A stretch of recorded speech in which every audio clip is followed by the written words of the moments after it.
Sitting in the courthouse library, he looked up from the table and scanned across the bookcases. On the far side, a window sat behind one of these bookcases. He looked behind him. He could see the police officer guarding the door wouldn't have a clear view of him if he made it to the window quick enough. He played the plan over and over in his mind. Eventually, clearing his throat, he stood up from the table and walked to the first bookcase, appearing to search through the books. Edging to the back of the bookcase, he glimpsed up the officer, who stood tall at the door. He moved to the next bookcase. The officer didn't move. Keeping the momentum, he went to the next and the next until he got to the window. Opening it ever so slowly and quietly, he made a gap big enough to squeeze himself through. Fearing the guard was coming, he jumped, landing on his ankle. The surge of pain shockwaved through his body. He didn't yell out, he kept calm and cool. Taking off a layer of clothing, he limped to the pathway and walked amongst the innocent. His name was Ted Bundy, and this is the good, the bad, and the pure evil. We all, or most of us, know the story. A charming, polite, well-groomed, well-spoken man who turned out to be the scariest monster to walk on the earth. I did the video thinking I know the story. Most notorious serial killer, killed a lot of people, but my God, he killed a lot more than I thought. And far more frequent. I mean, it was crazy. His crimes were horrific. He took delight in people's pain and would become euphoric from the power and control he held over his victims, even after death. He would once describe himself as the most cold-hearted SOB you'll ever meet. This is the story of Theodore Robert Bundy, and viewer discretion is strongly advised. Born Theodore Robert Cowell on November 24, 1946, to Eleanor Louise Cowell, at a home for unwed mothers named Elizabeth Lund Home. From the sentence above, it's probably a given, but in case it's not, Ted's father wasn't about and wasn't confirmed, but there was theories. A salesman who was an Air Force vet named Lloyd Marshall was one of these theories, which was based on Ted's birth cert, although some have said under the father section it states unknown. Louise claims it was a man named Jack Worthington, again a war vet, but he bolted when he heard that she was pregnant. Within the extended family though, the theory was always that Ted's father was actually his grandfather, Samuel Cowell.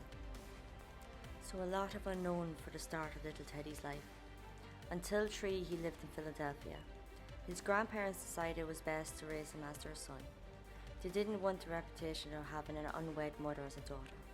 So Ted grew up believing that they were his parents and his mother was his older sister. Years later, he would find out himself when he located his original birth cert, although there is an account that a cousin told him after teasing him about being a bastard. There's a lot of this in this video, a lot of accounts, a lot of stories, so it's very hard to know which are true and which aren't.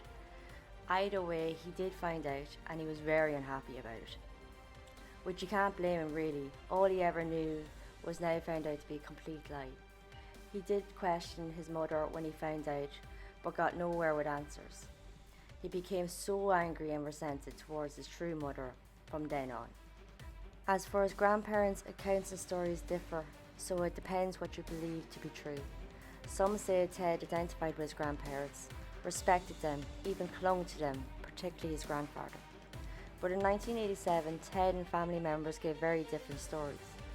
Samuel Cowell, Ted's grandfather, was described as a bully, a bigot who hated blacks, Italians, Catholics, Jews, and many, many more. The list of who he liked would probably be easier to sound off. Samuel battered his wife and family dog. He would swing cats by their tails, and God knows what else. To his own children, he was violent, a dictator. He once threw Julia, Louise's younger sister, and Ted's aunt, down a flight of stairs because she slept in. He also was odd, like mentally odd. He would go about talking to the air. There's a saying you can talk to yourself once you don't answer yourself, but he did that too. So it was a little concerning. When or if questions were raised about Ted's biological parents, he would fly into fits of rages. Ted's grandmother, on the other hand, was completely the opposite. She was quiet and shy, who did what she was told when she was told. She suffered with depression and is known to have electroconvulsion therapy for this. Towards the end of her life, Ted's grandmother became a recluse. As for Ted, he showed strange and odd behaviours from a very young child. A story from an aunt would send chills down your spine. This aunt was having a nap. When she woke up, she was surrounded by knives, all of which were pointed in towards her. Obviously a bit concerning, and when she looked up, 3-year-old little Ted was just standing there with a smile on his face, which is a bit creepy.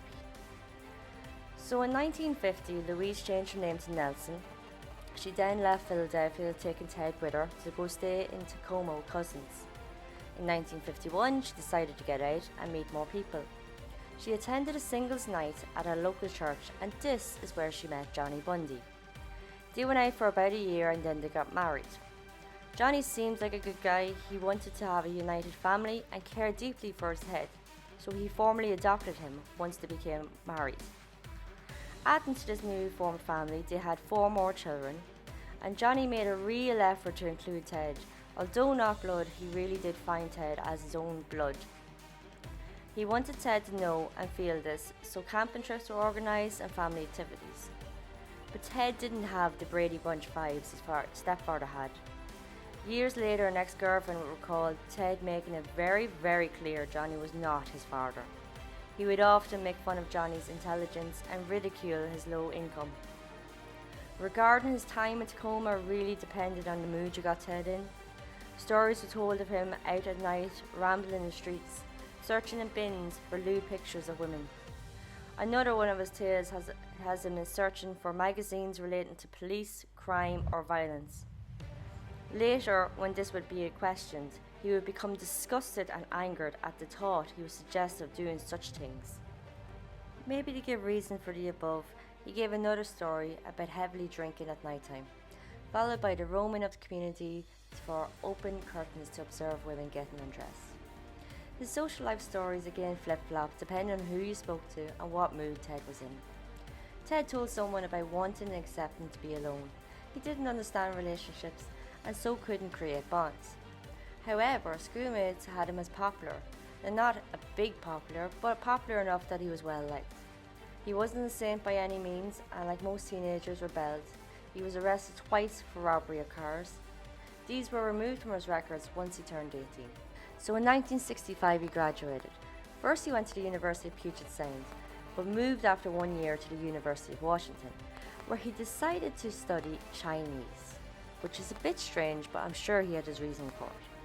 In 1967 he met and started dating a classmate. He gives her many names, but when speaking years later, the most common is Stephanie Brooks, so we'll stick with that name. In '68, college wasn't working for him, I guess Chinese wasn't what he thought it would be, so he dropped out. After that, he went on a string of low-end jobs. He would also volunteer at the Nelson Rockefeller's presidential campaign. While volunteering here, he became a driver and somewhat of a bodyguard for Arthur Fletcher, who was campaigning for Lieutenant Governor of Washington. In August of that year, Bundy travelled to Miami to attend the Republican National Conventions as a Rockefeller delegate. While away, Brooks had time to reflect on the relationship, as she felt like Bundy wasn't going anywhere. He was stalled in life. So when Bundy returned, she ended the relationship quite abruptly and went back to California to be with her family. That event, that moment in time, would devastate Bundy and would later be suggested by psychiatrists as a pivotal moment in Bundy's development. Heartbroken, he left and went to Colorado first, then on to relatives in Arkansas and next Philadelphia. While getting away, he's believed to have attended 1 semester at Temple University. This is also the time it's believed that Bundy went to Burlington to check his birth cert and find out his real identity, causing even more heartache and even more anger. Eventually he went back to Washington in 1969, and this is where he met his new love interest, Elizabeth Clover. Again, depending on what you read, she goes by many names: Meg Andrews, Beth Archer or Liz Cadell. Bundy came with his own baggage, his false childhood, failed relationships, failed schooling, and Liz also came with it, being a divorcee. She worked as the secretary at the University of Washington in the School of Medicine. Their relationship was very temperamental and volatile, filled with ups and downs and constantly on and off. Around mid-1970, Bundy again changed direction. He enrolled in the University of Washington, this time to study psychology. He did very well, and even his professors spoke highly of him. He landed a job in '71 at the Suicide Crisis Hotline in Seattle. Here is where he met a co-worker and would become a real true friend, Anne Rule. Anne would later go on to write true crime books, including one about Bundy called The Stranger Beside Me. She was also an ex-cop back in 1970 and would remark seeing nothing concerning about Bundy, even saying he came across as kind and empathetic while working. His Hyde persona was very convincing even back then. Anyway, in '72 he graduated and joined another campaign for the re-election of Governor Daniel J. Evans. Ted took it upon himself to sneak over to the opponent's camp incognito as a student to gather information on the opponents. This impressed Evans and he appointed Bundy to the Seattle Crime Prevention Advisory Committee. Evans won and was pleased with Bundy's performance and recommended him to Ross Davis, who was chairman of the Washington State Republican Party. Davis hired Bundy to assist him. He found Bundy smart, aggressive, determined and a true believer of the system. With a law interest sparked, Bundy sat the LSATs. His score wasn't great, but thanks to the encouraging letters from Evans, Davis and professors at the University of Washington, he was accepted into law schools. Summer of '73, while on school break, Bundy kept up his political interests and attended a Republican Party event in California. While here, who did he happen to bump into? His old flame, Stephanie Brooks. The once unworthy of her and unmature Bundy was now very enticing to her. Bundy and Brooks sparked the romance up again, although Ted stayed involved with Clover. Bundy kept both women a secret from one another. In autumn '73, Bundy entered Seattle Law School, keeping the relationship going. Brooks would often make most effort, flying up to him, visiting him many times. Things moved fast and marriage was spoken about, and Bundy even started to introduce Brooks as his fiancée. Christmas came and went and it was all perfect, but in January '74, Bundy stopped all contact with Brooks with no warning or reason whatsoever. Phone call after phone call after phone call Bundy ignored.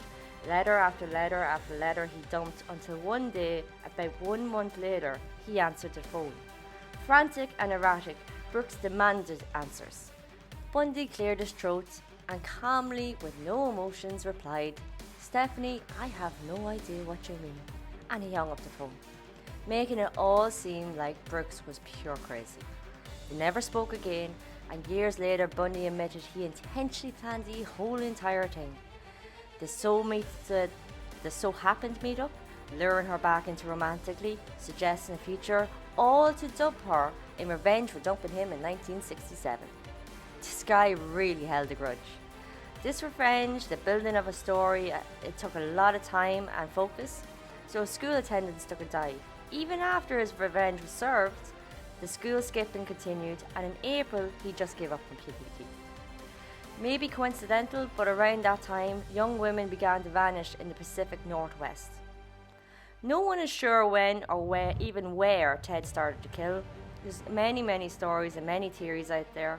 Not even Bundy himself is clear with the details. The stories really depend on who he spoke to and when he spoke to them.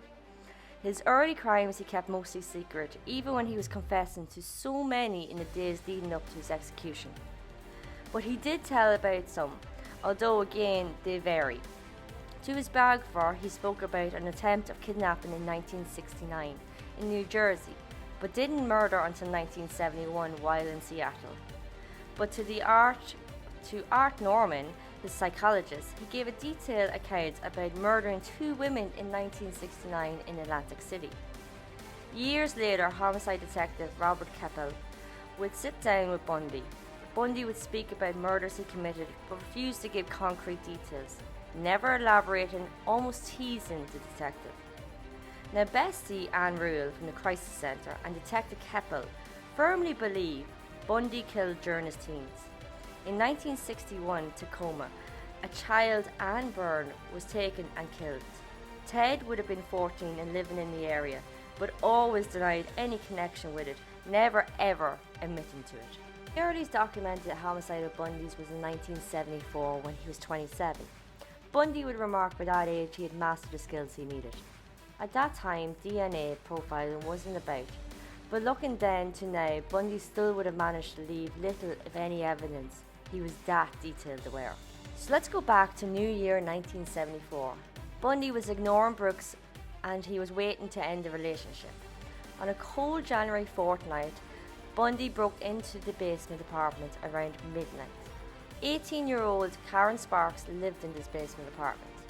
She was a dancer and a student at the University of Washington. As always, Ted renamed Karen depending on who he spoke to. So the story that you might read, she could be known as Joni Lenz, Mary Adams or Terry Caldwell. Karen was home when Bundy broke in. In the dark of the night, Bundy took a metal object believed to be from the bed frame and battered Karen and sexually assaulted her with it. Injuries were unimaginable. She was hospitalized and unconscious for 10 days, but she did survive. From the attack, she was left with permanent physical and mental disabilities. Less than a month later, on February 1st, Bundy broke into another basement room, this time belonging to Linda Ann Healy.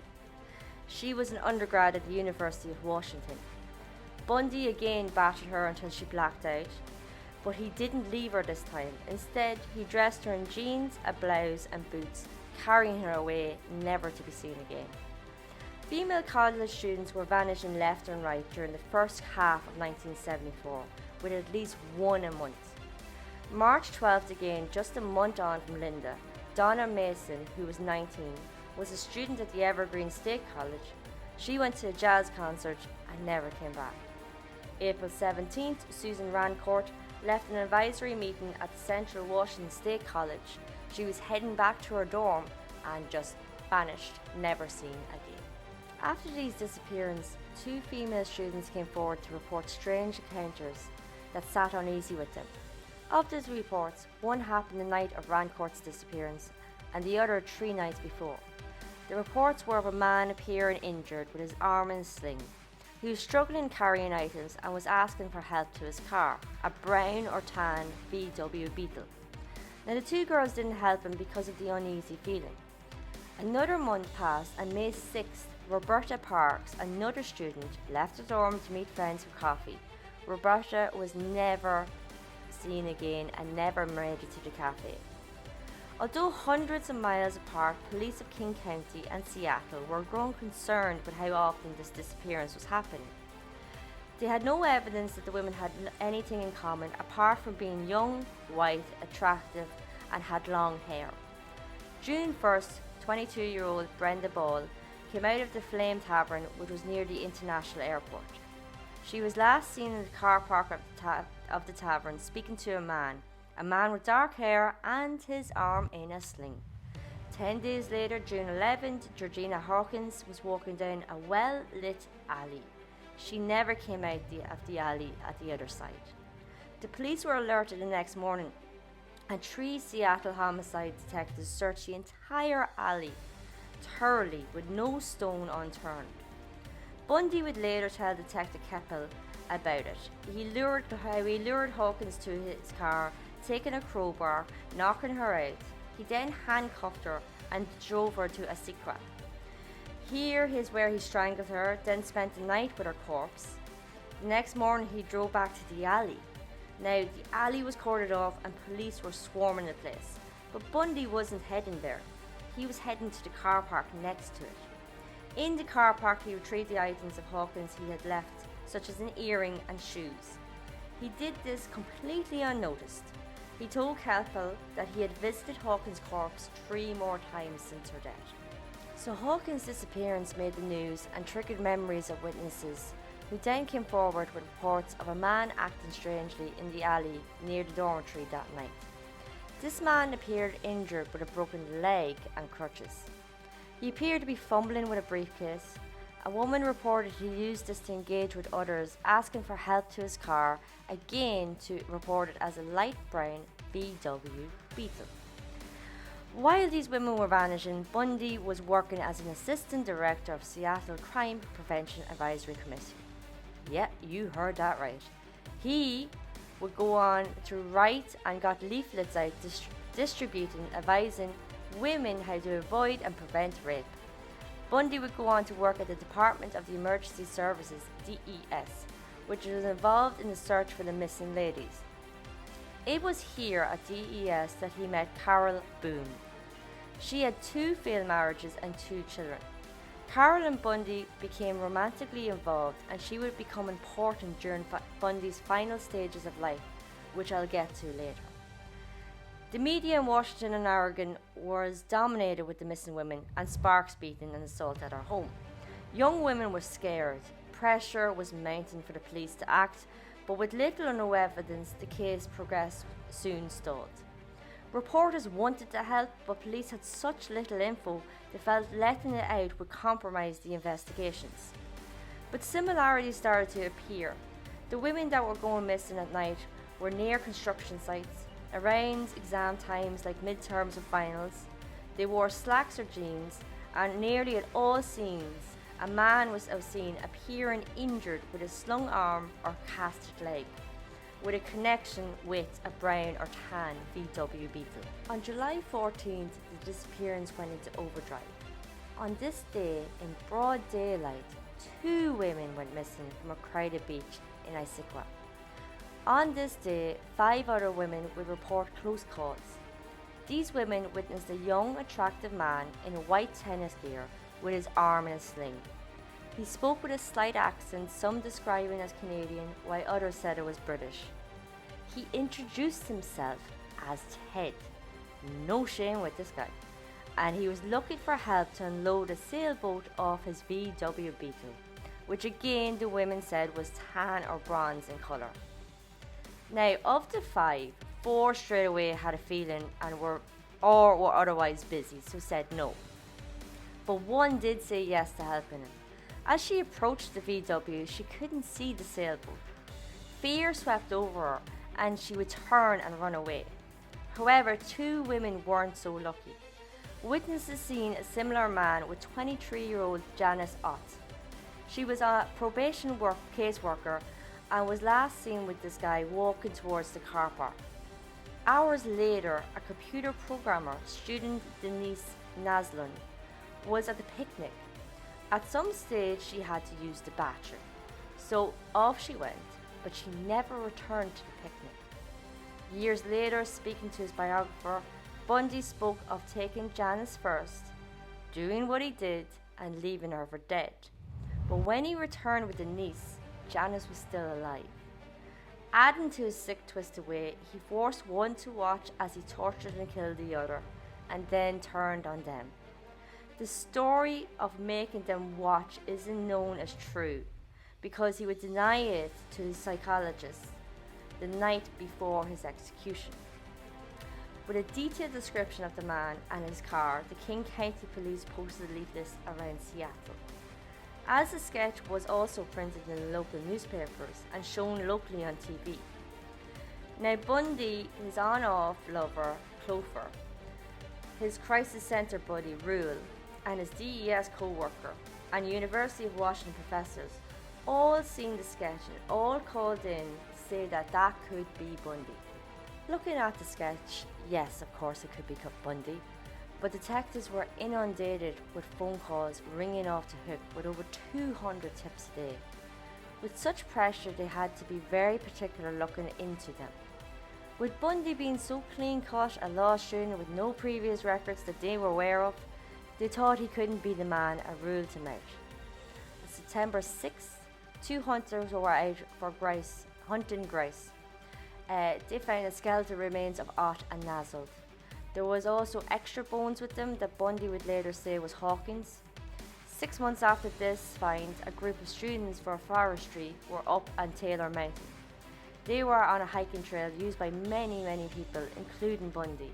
Here they found skulls and bones of Healy, Rancart, Parks and Ball, but the remains of Mason would be never found.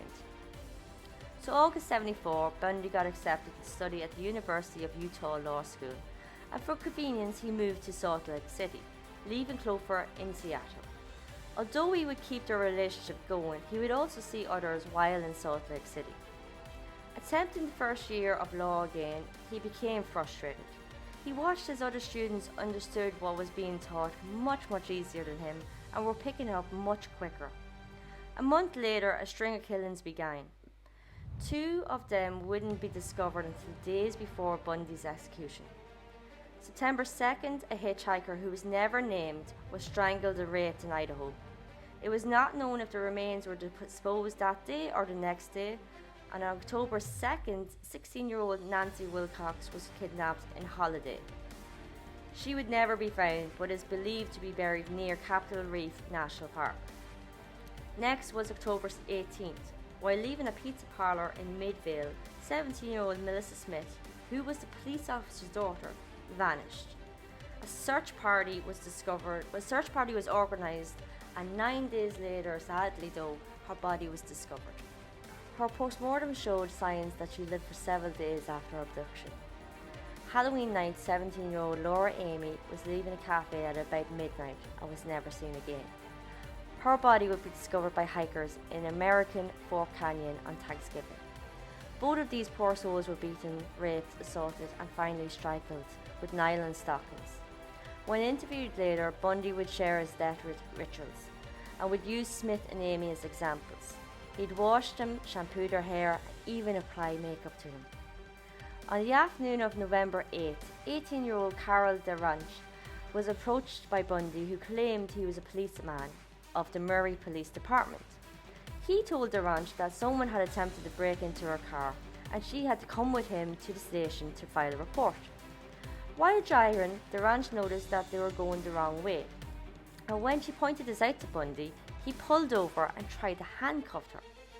There was a struggle and Bundy handcuffed both wrist rings to just one hand, making it so a hand was free. Woohoo! So with this free hand, she opened the door and she ran. She would obviously go to the authorities. Hours later, 17-year-old Deborah Kent would be leaving theatre production at the Viewmount High School. She was never seen again. Police came and witnesses spoke of a strange man. He was seen at the back of the auditorium, pacing back and forth, and the drama teacher also seen him nearing the end of the play. So the police took these statements and searched outside. They found a key. Taking the key back to the station, it was found to unlock the handcuffs that were on the Roach's wrists earlier. So while this is going on, Clover, Bundy's on and off lover, remained back home. Now in November, she heard about the Salt Lake City disappearance of women. These disappearances didn't sit well with Clover and she felt off about it. So she contacted the King County Police and was called in for an interview with Detective Hergesheimer of Major Crimes. At this time, Bundy's name was fast moving up the suspect list. They did have what they thought was a solid eyewitness from Lake Sammamish, but when shown a photo lineup, she couldn't pick Bundy out. In December, Clover called again, emphasizing her concerns. This time they added Bundy's name to the suspect list, but no forensic evidence tied him to the Utah crimes. January 1975, once his final exams were over, he went back to Seattle for a week shack up with Clover, but she kept the reports and interviews secret from him. In 75, Bundy decided to change his location for his crimes to Colorado. January 12th, Karen Campbell, a 23-year-old nurse, was walking. Wait till you hear this. She was walking down a hall from the elevator to her room. The hallway was well lit, no issues, but she went missing in that hallway. Just gone. Her naked body would be found a month later just outside her place on a dirt road. She died from blows to the head and her body had deep cuts and bruises. March 15th, 26-year-old ski instructor Julia Cunningham left her apartment to go for dinner. She never made it to that dinner. Bundy would later tell the Colorado investigators that he hobbled over to Julie on his crutches, asking for her help carrying ski items to his car. At his car, Bundy beat her with his crutches, handcuffed her, assaulted her, and then strangled her. Weeks after killing her, he would drive 6 hours to revisit her remains. On April 6, 25-year-old Janice Ott took her bike out and cycled to her parents' house. She never made it to her parents' house. Her body was never found, but her bike and sandals were found near a railroad bridge. On May 6th, 12-year-old Dawn Culver was lured by Bundy from her school to a hotel. Here he assaulted her, drowned her, and then dumped her body in a river to make it look like an accidental drowning. In the same month, Bundy had visitors, friends from DES, including his new love interest Carol Boone. They stayed for about a week, and then a week in June, Bundy went and spent it with his other lover, Clover. Clover still never mentioned the police interviews, and Bundy kept his new love interest, Boone, a secret from Clover. There was also a third lover with a law student that neither of women were aware of. June 28th, Susan Curtis attended Brigham Young University for the day, but she was never seen again. Her murder would be the very last Bundy confessed to on record before entering the execution chamber. Wilcox, Kent, Cunningham, Oliverson, Culver and Curtis's bodies were never ever found. In the August of September 1975, Bundy randomly was baptized into the Church of Jesus Christ of Latter-day Saints, which was odd because as a churchgoer he basically never went, and he completely ignored their teachings, so I don't see why he would have been in their church. But the only reason it's known was because in 1976, with kidnapping convictions, this church would come out and dump Bundy publicly. Bundy would never admit to being part of the church. He always claimed to be Methodist, so it was a bit odd for him to be associated with them. Back in Washington State, the investigators were stalled for the murder spree's ending as quick as they started. They had a lot of data recorded and way too much to sift through, so they decided to create a database of all this gathered information, which was very new for the time. With such new idea, they weren't given new technology. Instead, they were given a cinder block of an old payroll computer. Painfully slowly, they entered lists of suspects, classmates and friends of each victim. They entered VW Beetle owners with the name Ted. They entered sex offenders and on and on and on. From thousands and thousands of names, 26 commonly turned up on 4 lists. One of the names was Ted Bundy. A top 100 list best connected was made again, there was Ted Bundy. Another list, and again, there's Ted Bundy. And again, and again, and again. List after list, Ted Bundy always made it. And then out of nowhere, Bundy was arrested in Utah. August 16, 1975, in the early hours of the morning, Bundy was driving slowly through a residential area, seeking his next victim. At the corner of his eye, he seen a patrol car. Pedal to the metal, he sped off, with the patrol car hot on his tail. Eventually, he'd pull over. The patrol officer walked up to the driver window. Bundy tried, as usual, to talk his way out of it, but as he was talking, the patrol officer noticed the passenger seats on the rear seats. Feeling odd about this, he asked Bundy to step out. He researched the car, and he found a ski mask, pantyhose mask, crowbar, handcuffs, rope, ice pick, and tools for burglary. Bundy tried to say he found them in a dumpster, but the detectives remembered the car and suspect info on the ranch kidnapping and felt Bundy fit that description. So he decided to get a search warrant on his apartment. In the apartment, they found guides to Colorado ski resorts, brochures of high schools, and leaflets about a school play, all connected to disappearances, but not enough to detain, so he was released. Later, Bundy would mock the detective's search, being so close to finding Polaroids of his victims, but not finding them and letting him go instead. Once released, Bundy destroyed all of these Polaroids. Not to be made fools of, Salt Lake City Police placed Bundy on 24-hour surveillance. Investigator Jerry Thompson of Utah flew to Seattle with 2 others to speak and interview Clover. She had a wealth of info about Bundy. She spoke about him having crutches, plaster Paris, a meat cleaver, surgical gloves, and a sack of women's clothing. She was convinced he was stony broke, so anything he had, he stole.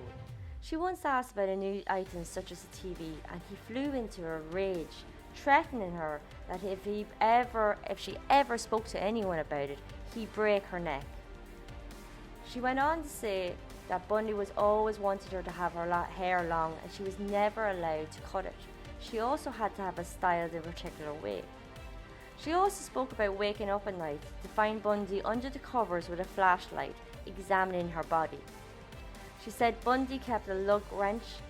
To me, it's like a socket wrench for wheel nuts. Anyway, he had one of these which was taped halfway up, and usually was stored in Liz's car, which, by the way, was a VW Beetle too. Bundy would borrow Liz's car from time to time and would claim that the wrench was used for protection. Going through dates and times, the detectives found that Bundy wasn't with Liz on the nights of the Pacific Northwest victims, or the day when Ott and Naslo were kidnapped. While these interviews were being done, Liz spoke to a female detective, and this is when Liz was told all about Stephanie Brooks, the engagement to Bundy at Christmas 1973. Basically everything about that side affair and the revenge. Now in September, Ted, being under surveillance, did a little bit of a whoopsie. He sold the VW Beetle. Now Utah police immediately impounded the car after the sale and got the FBI to strip the car down, breaking it down to pieces to examine it all in detail. They found 3 sets of hairs that weren't Bundy's. These 3 matched Karen Campbell, Melissa Smith and Carol DeRonch.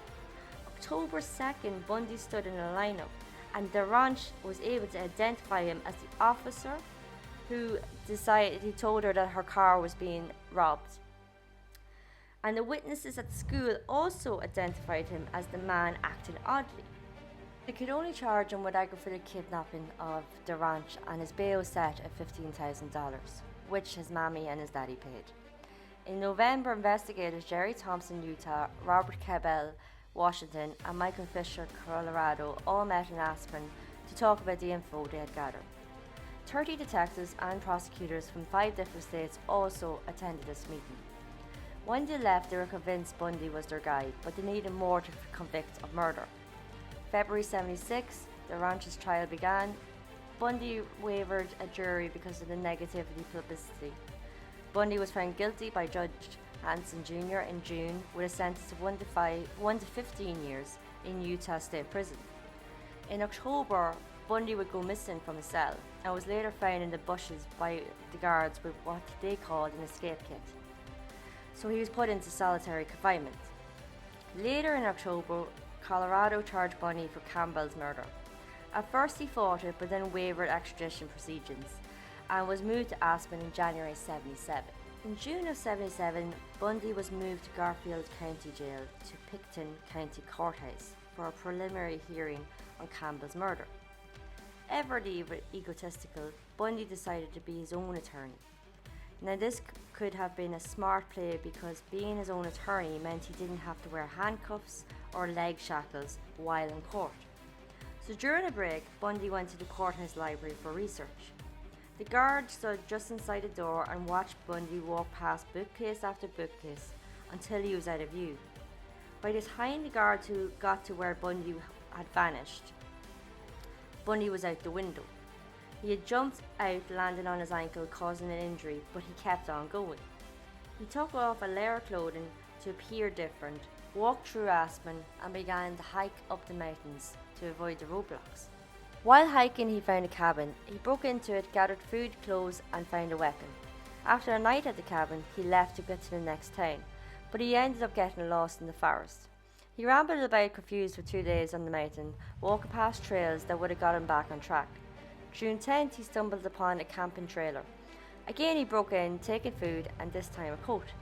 He began walking again, but had changed direction. Now maybe being sleep deprived, he was confused, who knows, but it was lucky for him because he managed to avoid more roadblocks and search parties. 3 days on, he managed to steal a car, but cold, with sleep deprivation and pain from the ankle, he actually ended up driving back into Aspen. He was driving erratically, and soon the police noticed and pulled him over. The great escape of Ted Bundy lasted all of 6 days. So back to jail went Bundy, but he wasn't going to stay, which is ironic because if he had just stayed and waited, the case would have been acquitted because it was so weak. He would have just had to do 18 months for kidnapping of the Rudge. But Bundy knew best and he created a new escape plan. From his lawyer position, he was able to get floor plans of the jail. From inmates, he got hacksaws, and for the next 6 months, when people came to visit him, including his love interest Boone, he was able to gather loose change from them, which would amount to $500. During shower time, Bundy would opt to exercise, which meant he lost 135 pounds in total. This was to facilitate a squeeze through a gap between the steel bars and the ceiling. This would have him then get into a small crawl space above. For months he would do test runs, exploring and knowing each and every nook and cranny. While doing these tests, inmates who were informants reported strange noises coming from the ceilings, but these reports were never looked into. Towards the end of '77, his trial was fast approaching, and in a little place like Aspen, it was becoming a huge deal. Because of this, Bundy filed to change the venue to Denver. On December 23rd, it was changed, but to Colorado Springs, not Denver. You see, in Colorado Springs, it was well known not to be kind to those who are suspected of murder. Now, December 30, party season, and jail staff was scarce, to say the least. Bundy thought this would be the best chance he would have to escape. He set up books underneath his blanket to look like he was sleeping, and climbed into the crawl space. Working his way through the ceiling, he was able to knock through into the chief jailer's apartment, who was also out for the festive times. Finding clothes, Bundy changed and just strolled right out the front door. Outside, he stole a car, but it would break down before Interstate 70. He hitched a ride to Vail, got on a bus to Denver, boarded an early flight to Chicago. By the time he was discovered gone, he was already in the Windy City with a 17-hour head start on them. We are about to hit warp speed of bat poop crazy right now. So in Chicago, he got a train to Ann Arbor, where it's known he stayed at a tavern on the 2nd of January. After 5 days, he stole another car and drove south to Atlanta. He then got a bus to Tallahassee, Florida, arriving on January 8th. He rested for a night at the Holiday Inn Hotel under a fake name and then rented a room at a boarding house as Chris Hagen. Speaking about it later, Bundy claimed he really did try to have a quiet life, with no crime, even trying to get a job. But the job he applied for required ID, so there was a problem. He needed the money to live, so his sticky hands went into overdrive, stealing credit cards left, right and centre. A week later, January 15th, Bundy entered the Chi Omega sorority of Florida State University. He got in through the back door because of a faulty lock. Horrific attacks would be done within the next 15 minutes. Yes, 15 minutes. At 2:45 a.m., Bundy battered Margaret Bowman with a log as she slept. He then strangled her. Next, he went into the room with Lisa Levy. He battered her and strangled her too, just like Margaret, but he also bit and sexually assaulted Lisa. Next room he attacked was Kathy Kleiner, breaking her jaw and cutting her. Karen Chandler was next. He knocked her out, broke her jaw, smashed her teeth and broke her fingers. Chandler and Kleiner would survive, later saying headlights hit the room from a passing car, which scared off Bundy. Bundy ran out the way he came in, just missing Neat and Neary. When detectives came, they recorded the 4 attacks took just 15 minutes. There was also 30 people inside the house within earshot who heard nada, nothing, zip. From the house, Bundy ran 8 blocks and broke into a basement. Here he attacked student Cheryl Thomas, dislocating her shoulder, fracturing her jaw, fracturing her skull, but she still survived. Although she would have permanent deafness and her balance would be damaged forever, which would end her dancing career. After securing the scene, police found semen stain and a mask made from pantyhose on her bed. The mask had 2 hairs similar to Bundy's hair. February 8th, Bundy stole a van and drove to Jacksonville. He parked up and seen 14-year-old Leslie Parmenter, who was the police chief's daughter. Bundy approached her claiming to be a firefighter named Richard Burton. Mid-flow into his charming speech, Leslie's older protective brother appeared, and he squared up to Bundy. Bundy then ran off. Back into the van he went. He headed back to Lake City. Next morning, 12-year-old Kimberly Leach was in school at Lake City Junior High. She was called to homeroom to collect her purse. She was never seen again. An intensive search was done for weeks, eventually finding her remains in a pig farrowing shed. On examination, it was found she was raped and her neck was slashed. February 12th, cash-strapped, owing rent and feeling police pressure, Bundy stole a car again and fled. He was out driving 3 days later and was pulled over by Officer David Lee at about 1 o'clock in the morning near Alabama state line. Doing a once-in warrant check on the VW Beetle. What's with Bundy and Beetles? Anyway, it came up that it was stolen.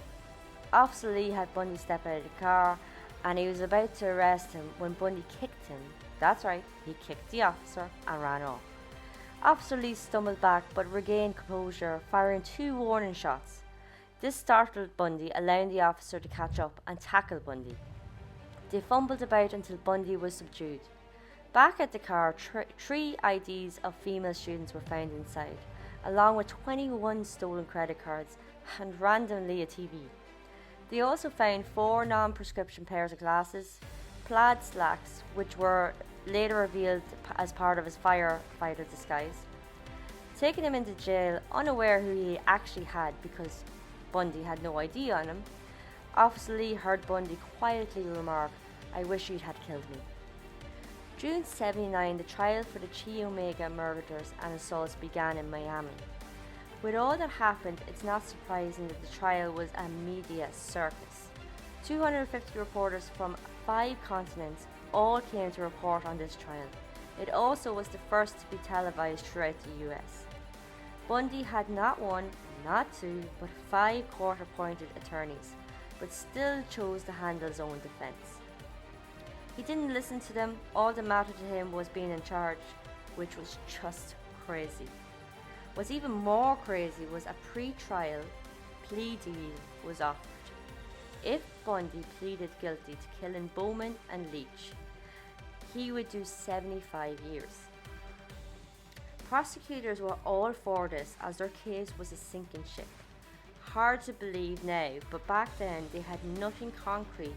It was all theories, eyewitnesses, so it was shaky at best. Bundy at first was all for it, thinking as a lawyer and seeing it as a godsend. He could avoid the death penalty and his thinking was to do it for a few years. Let it settle, then file a post-conviction to secure an acquittal. He believed he would achieve this because of evidence that would become damaged or lost, witnesses would die or move, and testimonies wouldn't be as confident as they had been made. But the very last minute, even seconds before signing this plea deal, Bundy outright refused. Which is just crazy. When asked later why, Bundy said it made him realise he was going to have to stand up in front of the whole world and say he was guilty. And he just couldn't do that. You see, admitting guilt to him was admitting wrong, and this evil, sepulchred creature couldn't and wouldn't do such a thing. So the trial proceeded with Connie Hastings, a Chi Omega sorority member, giving a solid and important testimony, placing Bundy in the area of the Chi Omega house. Nita Neary also spoke about seeing him leaving and holding a wooden weapon. A mould of his teeth was taken and the bite impressions matched those that were on Lisa Levy. The jury took just 7 hours to agree on a verdict. On July 24, 1979, Bundy was found guilty of murder, 3 counts of attempted first-degree murder and 2 counts of burglary. The death sentence was imposed on the murder convictions. Less than 6 months later, another trial began, this time in Orlando for the abduction and murder of Kimberly Leach. Again, guilty verdict ran out thanks to the testimony for those who saw her leave with Bundy going towards the van. Evidence found in the van and on the body of fibres matching Bundy's jacket.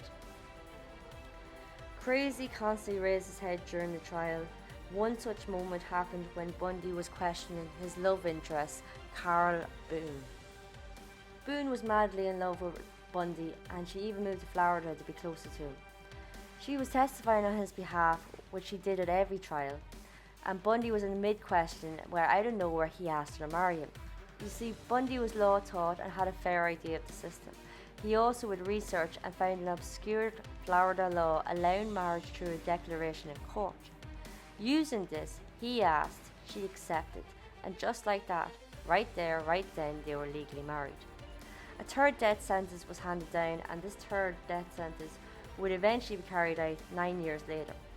October 1981, Boone had a daughter and named Bundy as the father. Why does this matter? Well, Bundy was in Railford prison, where conjugal visits were not to happen. So, how was Bundy the father? It came to light that the guards were being bribed for some time, and inmates would gather up money and bribe the guards to allow cosy time with female visitors. There's the craziness still rising its head.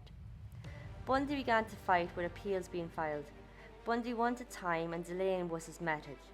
He did interviews with Stephen Machard and Hugh Ainsworth. In these interviews, he spoke in the third person, separating himself from the murders so he himself wasn't confessing. He spoke about his burglary habits, confirming his on-off lover Liz Clover's theory that he stole everything he owned. He wanted full possession over everything he stole. He got such satisfaction wanting something and going out and taking it. This want and need for possession would be the core of his assaults and murders. Then the sexual assaults would give him the sense of total possession over the victims. The reason he killed at first was to remove the chance of being caught, but later it became an adventure and an achievement. Special Agent Hagemeyer from the FBI Behavioral Analyst Unit, or BAU, was very interested in Bundy. The BAU was only set up in '85, so to get an insight into someone like Bundy would help greatly. From Bundy he learned that he murdered not for crime or lust or violence, he did it for possession of his victims, to be part of him and them forever. He learned how the killing grounds were sacred to the killer, and most, if not all, killers will return thereafter to relive the moments. Bundy spoke about his amateur beginnings to becoming a pro by Linda Healy's murder in '74. This, to Hagemeyer, suggested the earlier killings were done by Bundy. So in July '84, the Railford guards did a spot check on Bundy's cell. They found a hacksaw blades which prompted a deeper cell inspection, and they found the bars of the windows cut through the top and bottom. The bars were held in place with a homemade soap-based glue to appear normal. With escape plan concerns, they moved Bundy to a different cell. Months later, again another spot check, this time would find a mirror, which wasn't supposed to be there, so again he was moved. After this, Bundy was charged with disciplinary for chit-chatting with another inmate, John Hinckley Jr. You know him? He was the guy who attempted assassination of US President Reagan, so you know they weren't exchanging workout routines. From there, Bundy contacted Detective Campbell, who was hunting the Green River Killer. Bundy felt, being an expert on all things serial killer, that he could help. Again, buying time, as he wasn't much help with the Green River Killer, who remained free for another 17 years. Early '86, an execution date was set for March 4th, but the Supreme Court quickly issued a stay. Next date was July 2nd. Bundy began to confess and convince detectives of crimes he committed. He spoke about Taylor Mountain and Issaquah and others he revisited over and over again after the killings. He spoke about staying with the bodies, reliving the moment, even reenacting and performing acts until he couldn't. He described driving hours to revisit and staying overnight with some. He'd apply makeup to them to appear more alive, and even washed their hair. He decapitated about 12 and even kept some heads in his apartment for a while. The hours ticked down on July 2nd. The 11th Circuit Court of Appeals called in a stay with regards to Bundy's mental state and the instructions given by the judge to the jury, all of which were never resolved. 18th of November was the next date, but again on the 17th it called a stay. By the end of '88, courts denied any motion to review. Enough was enough, and a firm and would-be final date of January 24th, 1989 was set. Appeals quashed and Bundy against the ropes of death. He wanted more time, so he spoke apparently honestly with investigators. He confessed to all 8 homicides in Washington and Oregon. He mentioned 3 others that were unknown in Washington and 2 others unknown in Oregon, but he never gave details or identities. He referenced burning Donna Mason's head in Liz Clover's fireplace, and as he spoke and described the horrific details, the detectives noticed him reliving it over and over, appearing consumed with the murders at all times. He confessed to Idaho, Utah, and Colorado homicides, along with unknown ones. Time ticked on, and no stays were given or coming from the horizon. His supporters began to lobby. Clemency was their aim. Diana Weiner, an attorney and a new item in Bundy's world, approached the victims' families of Colorado and Utah to ask them to sign a petition to delay Bundy's execution, and in return he'd give more information regarding the victims. They refused outright. They all believed the victims were dead and that Bundy had done it. They didn't need a confession. Florida Governor Bob Martinez had enough. He had enough of the stays, he had enough of the delay tactics, enough of the manipulation, and insisted no more delays were to be had. So Boone, now Bundy's wife, always stood by him, arguing his innocence, testifying on his behalf, all of it. But when Bundy started to plead guilty, she felt betrayed and lied to. She also found out about his new fling with the attorney, so it added extra heartbreak to her. She and the daughter packed up and moved to Washington, cutting off all contact with Bundy. Even on his execution day, she would not accept his call. January 24, 1989, Bundy was placed in the execution chair early that morning. Strapped in and electrocuted, he was dead by 7:16 a.m. There was a crowd outside of family and friends of the victims. Cheers erupted at the death announcement. They sang, they danced, and they set off fireworks. As the white hearse left carrying Bundy, cheers rang out again. The monster was finally slain. Bundy always laid blame with someone or something else. Although he confessed to 30 murders, he never had remorse or took responsibility for any of them. He deflected blame to his grandfather, his father, the childhood lie about his parents. He blamed alcohol, media, police, porn, and even the victims themselves. He was shocked people noticed his victims missing, because to him America was so huge, so he couldn't understand how one less person would be noticed. He also was shocked that people noticed him, because to him, people just didn't see each other. Confessing to 30 was one thing, but there is many other murders believed Bundy had committed, well in excess of 100. In 2011, Bundy's DNA profile was got from a vial of his blood. It's now added to the FBI database for reference to other unsolved murder cases in case other remains are ever found. Thanks for listening. Next time I'll talk about the peaceful protester Mahatma Gandhi. This was The Good, the Bad, and the Pure Evil. Until next time.